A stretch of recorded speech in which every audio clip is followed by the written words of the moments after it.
On Thursday last week, Football Kenya Federation President Mwendwa threw Kenya's football fraternity into a spin after announcing Gor Mahia as the 2019-2020 KPL champions, adding that they would represent the country in the CAF Champions League next season.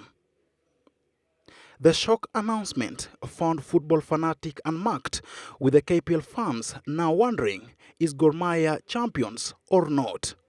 However, Nick, in a thread of tweets, posted a document from CAF to support FKF's decision, which indicated, and I quote, "Where all the clubs in the league have completed the first round fixture, but less than 75% league games have been played, the table standings at the end of the first round shall be considered as the final table standing of the league."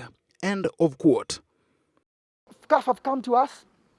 They are asking by 5th Tuesday next week, we have to tell them what our plan is to conclude the league, whether we shall play or not play, because they need a champion so that they can also organize their own side for the champions for inter-club competitions.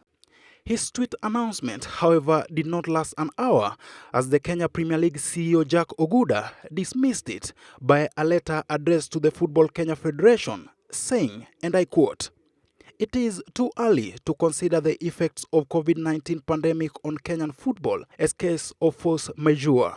If in any case it was so, KPL would stand to be guided by clause 9.1 of the FKF-KPL agreement, which provides direction on our obligations in the event of a force majeure." End of quote. The KPL CEO will later follow it up with a letter indicating that the action by FKF was unprocedural, but the Football Kenya Federation did not reverse their earlier decision. We made it clear. We've written 3 letters to FKF. None of them has been addressed on what we had asked them. And we hopefully, probably tomorrow, we'll be able to expect feedback from them. However, the position of KPL is that the announcement was made procedurally. We have an agreement that is in place that ends in September, where the mandate and obligations of KPL are well stipulated and the mandate and obligations of FKF are well stipulated. According to FKF, they announced Gor Mahia as the league champions for the 4th time in a row, this after following the CAF directive. The table standings at the end of the first round was considered, with Gor Mahia top of the table with 39 points, Tusker FC second with 34 points, while Kakamega Homeboys third with 33 points as the final table standing of the league. In terms of the Kenya Premier League, the NSL and Division 1,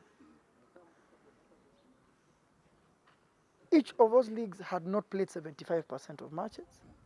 They had, however, played 50% of matches, so we shall go with the standing they had at 50% of matches.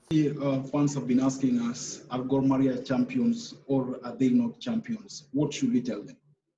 I think on the KPL side, just tell them they're not champions. That decision has not been made by the league. The decision by FKF was also not received well by AFC Leopards chairman Dan Shikanda, who believes the league is still on. Let's just be professional. Huyo mtu anasema ligi imeisha, I doubt whether they are sincere.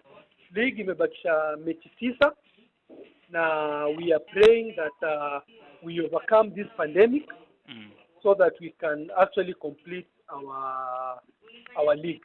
AFC Leopards taking on Gor Mahia. With FKF's decision last week, Kenya became the first African country to call off its football league season, while countries like South Africa, Egypt and Ghana are still in talks of resuming later in the year.